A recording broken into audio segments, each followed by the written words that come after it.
Yes,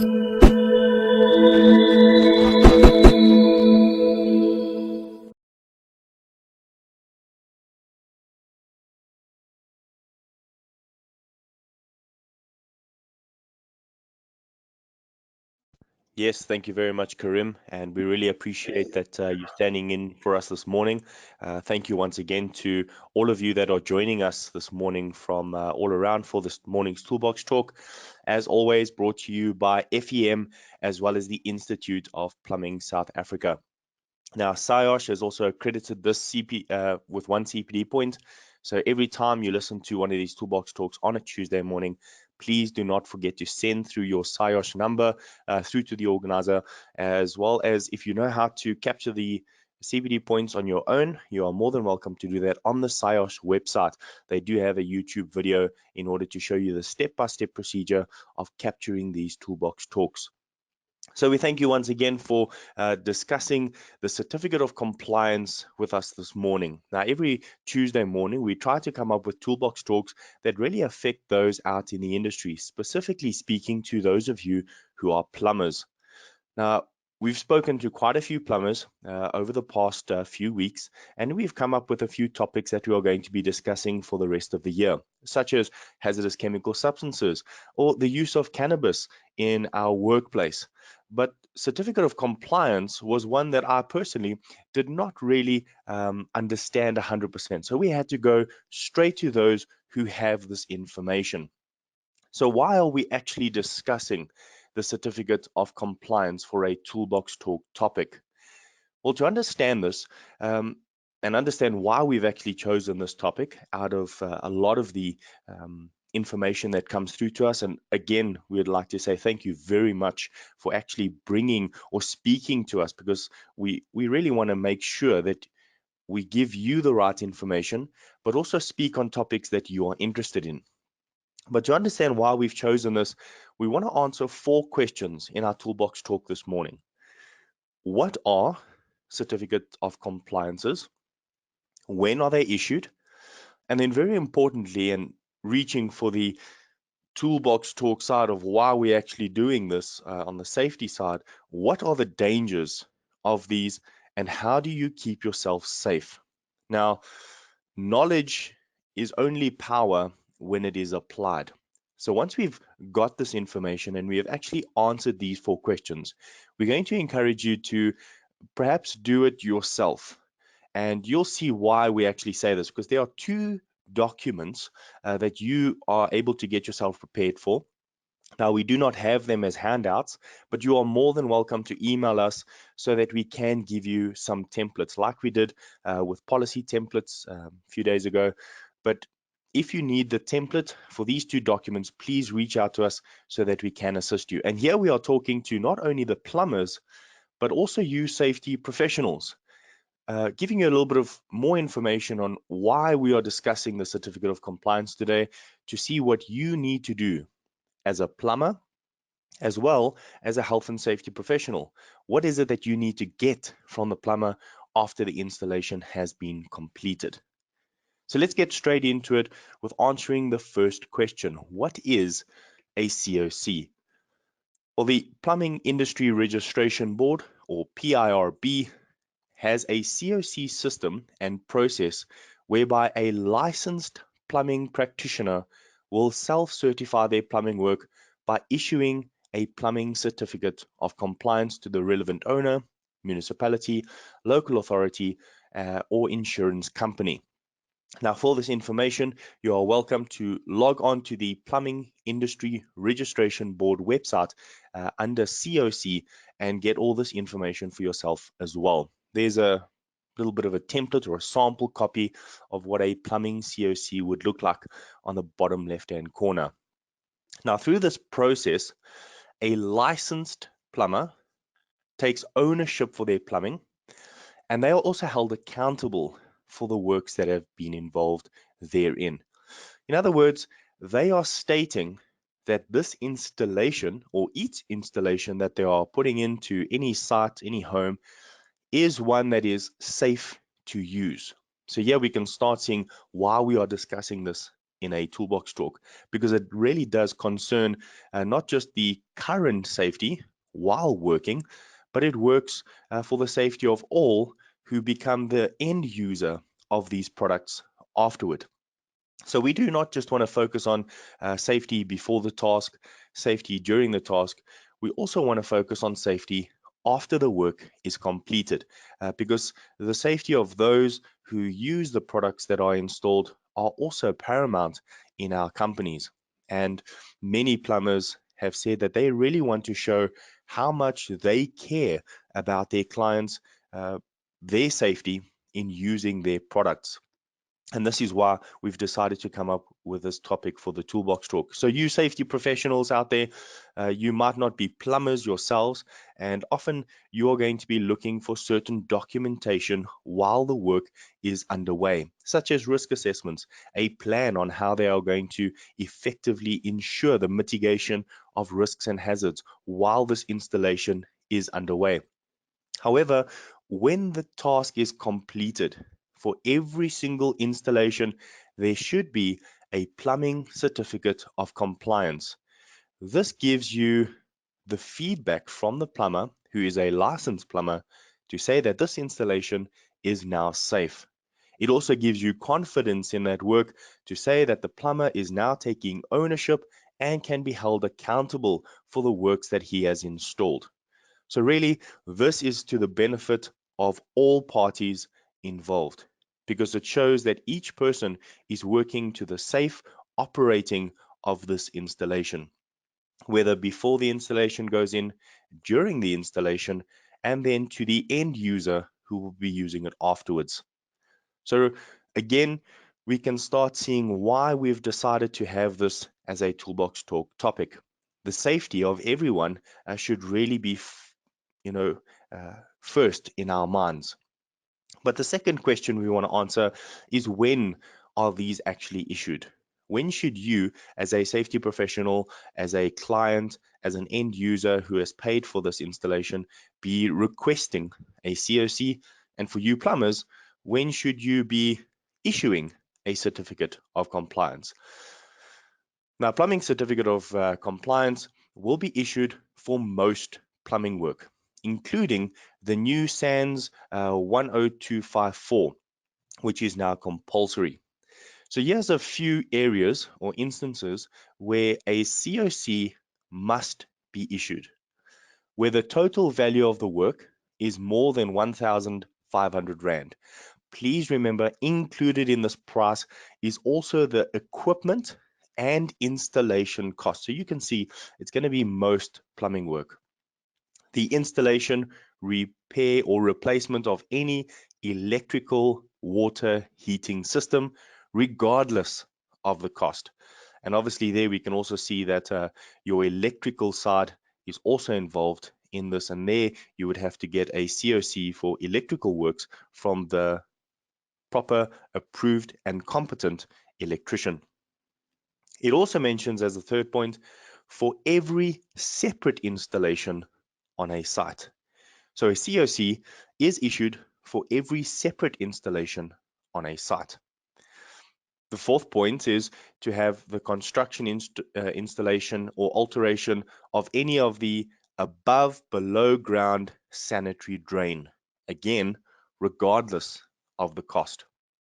Then the installation, repair of, or replacement of any hot water solar water heating system, as well as a heat pump water heating system. Again, only a licensed plumber may purchase and issue compliance certificates. So when should this be done? Well, as you can see, almost all the time. There's not really going to be a situation very often where a C.O.C is not going to be issued. Again, for any of this above information or the information that we are discussing, please get in contact with PIRB or go to their website. Under C.O.C, you will also get this information. Alternatively, drop us a mail. You will see our email addresses right at the end of this, and we'll be able to assist you with that information as well. Well, let's move over to the third question. What are the dangers of issuing a C.O.C?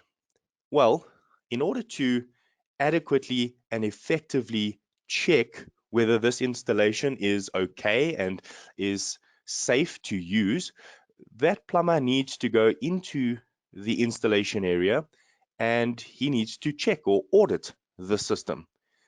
Thus, when you're gathering that information for that installation, there are many, many hazards. Just to name a few of them, unsafe access. Are you using ladders, scaffolding, or mobile elevated working platforms to access this installation? This would include working at heights. You will be exposed to electricity since this installation is now completed and connected. You may have to work in confined spaces.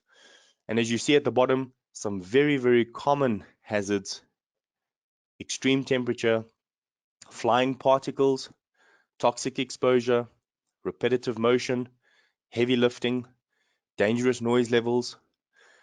So all of these are exposed, or you rather, are exposed to these hazards, even while trying to get a C.O.C.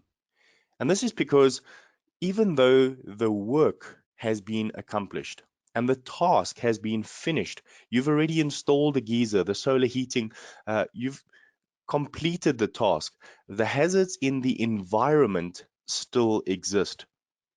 And sometimes, when especially working with waste installations, those toxic substances could still be in that environment. So it is imperative that a site inspection is done to see what dangers are you exposed to, and then ensure you are taking the necessary precautions so that they do not affect you, even while you are auditing.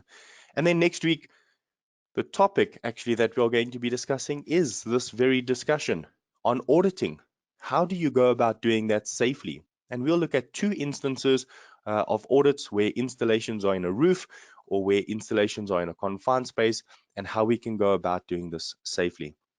So again, as a plumber, you should have the correct documentation to protect yourself from these dangers. As a safety professional, you should know and understand the hazards that plumbers are exposed to so that you know what documentation to request, whether it be in the form of a DSTI, a safe working or safe operating procedure. And this actually brings us to the last question. How do you keep yourself safe? Now, speaking particularly to the plumbers, each hazard needs to be understood and the risk assessed. This is probably the most important step before you can continue working. Now, again, we are talking about just issuing a C.O.C, where you are checking the installation. Now, many think that they are not performing actual works on site. They are not going to be using any tools on site. Thus, the safe procedure or the safe operating procedure does not need to be followed. Well, that's incorrect. As you saw previously, the hazards are still there. You are still exposed to a measure of risk. And thus, it is best practice to develop a safe operating procedure or a safe working procedure for each individual activity so that you are doing it safely and that the least amount of risk is uh, there at any given time, even when auditing. Remember, these types of documents can save your life. So if you know that you need to climb into a ceiling, for instance, you know that you need a safe ladder in order to access the ceiling and in order to egress or exit that ceiling. While in the ceiling, you're going to need adequate lighting. You will also be exposed to dust, limited foot space where you can stand. It may be a very low and cramped ceiling. All of these considerations need to be met and understood. A safe operating or safe working procedure then needs to be designed on how to access, audit, inspect, and then exit that site safely.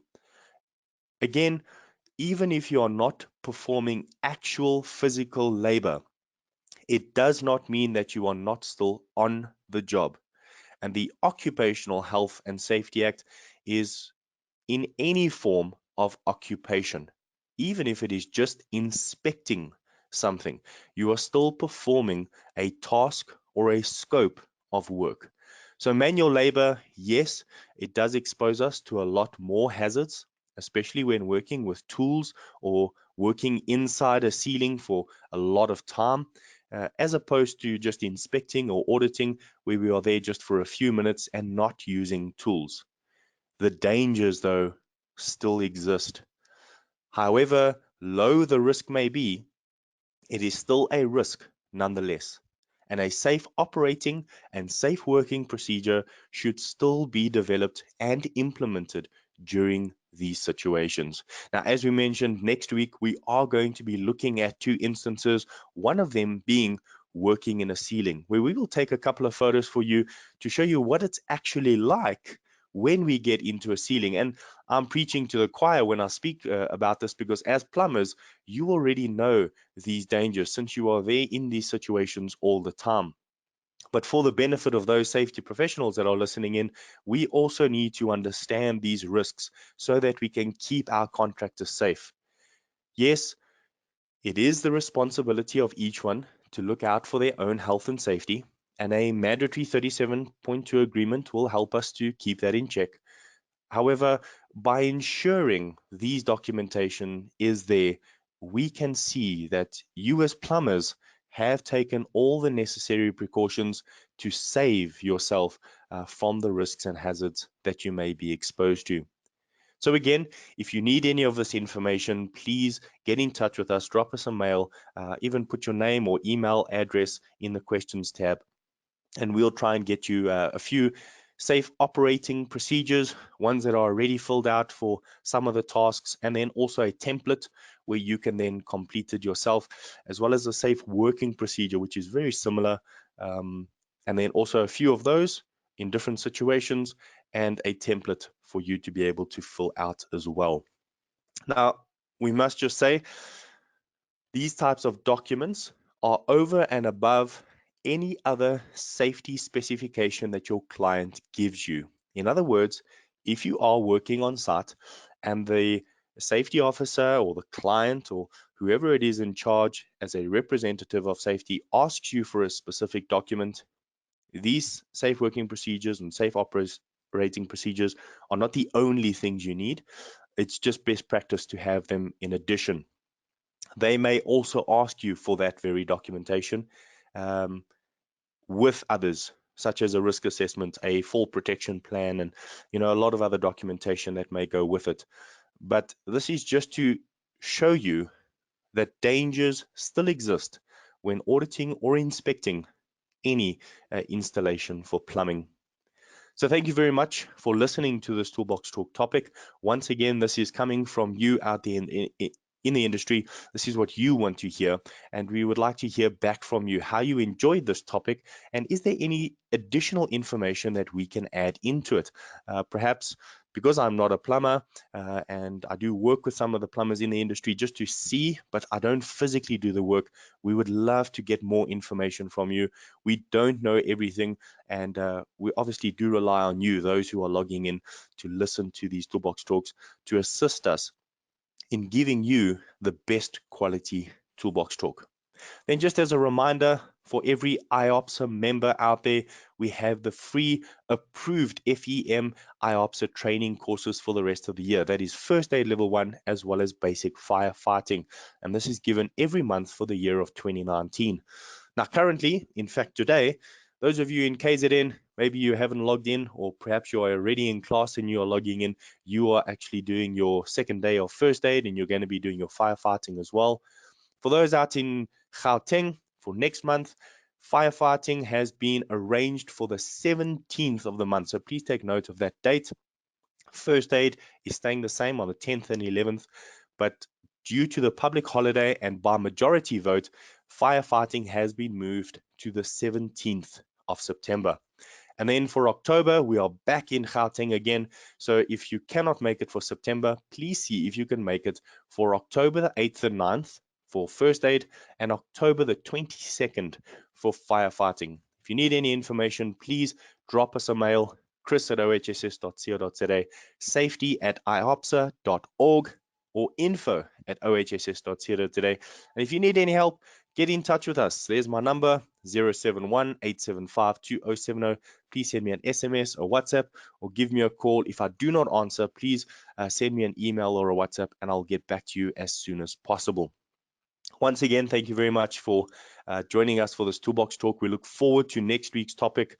That is the 20th of August, where we're going to be looking at plumbing installations audits, how we go about doing that safely, what documentation do we need, what hazards are we exposed to, and how can you keep yourself safe when performing these audits. So thank you once again, and we will hand over back to our organizer. Thank you very much. Okay, thank you very much, Chris. There are just a few questions where the attendees would like to ask. So the first question is, good morning. I've been attending this webinar for long, but I never entered any CPD points on my profile. Please, how should I have my points? How should I have my point records list from the organizer? So you can request that from the organizer, support@articulated.co.za. Maybe you can just put that email address out there if you can please do that for the person asking this question. But if you know that you have attended those, you can log in. Obviously, I just log into C.O.C. I go to the CPD points area. On the drop down, I select CPD points, and then you manually type in FEM Toolbox Talks, and they will get allocated to you. I do that every week, and it gets allocated to me without giving them any documentation from the articulated site.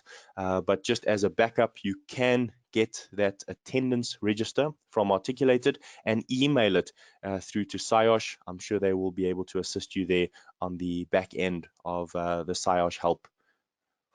Thank you very much.